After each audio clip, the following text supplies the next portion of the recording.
Good afternoon అందరికీ. ఈరోజు speciality వచ్చేసి జాతీయ సెల్ఫీ డే అనమాట. It means national selfie day. Selfie means మనకు తెలిసిందే, ఎప్పుడైతే మొబైల్స్ రావడం మొదలెట్టినాయో ఆ ఫ్రంట్ కెమెరా వచ్చిందో అప్పుడు జనాలు చాలామంది సెల్ఫీస్ తీసుకుంటున్నారు. యంగ్ పీపుల్కి చాలా హ్యాబిట్ ఉంటుంటుంది ఇది సెల్ఫీ.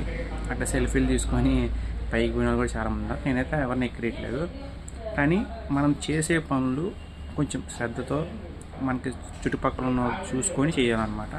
అంతేగాని ట్రైన్ ఎదుగుతున్న సెల్ఫీ దిగుతున్న ఏదో పాపులర్ అయిపోతాను, లోయల్లో సెల్ఫీ దిగుతున్న ఏదో పాపులర్ అయిపోతాను, లేదంటే బస్సు ఎదుగుతున్న సెల్ఫీ దిగుతున్న పాపులర్ అయిపోతానంటే ఇబ్బంది పడేది మనమే అనమాట.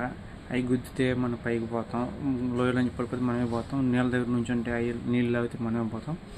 సో సెల్ఫీ పిచ్చిలో పడి తీసుకోండి సెల్ఫీస్, కాదంటారు, ఏదైనా పరిమితం అనమాట.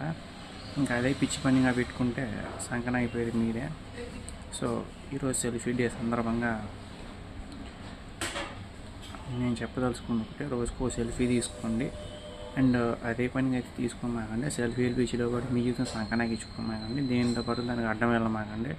అండ్ క్రియేటివిటీ అండ్ పాపులారిటీ కోసం ఎంబలాడమాకండి. And selfie means nothing but ఏదో ఒక హ్యాపీ. అంటే ఇప్పుడు ఇంతకుముందు మామూలు కెమెరాస్ ఉండే, K9 కెమెరా కానీ ఇట్లా కెమెరాస్ ఉండే, అవి మామూలు ఎదురుగా వచ్చి తీసేయకుండా సెల్ఫీ తీయడానికి ఉండదు కాదు. ఇప్పుడు ఎప్పుడైతే ఫ్రంట్ కెమెరా వచ్చిందో మొబైల్, అప్పుడు సెల్ఫీస్ తీసుకోవడానికి ఆప్షన్ ఉందన్నమాట. అందుకని సెల్ఫీస్ పిచ్ ఎక్కువైంది అప్పటి నుంచి. సో అప్పటి నుంచి జాతీయ సెల్ఫీ డే అని వచ్చిందనమాట.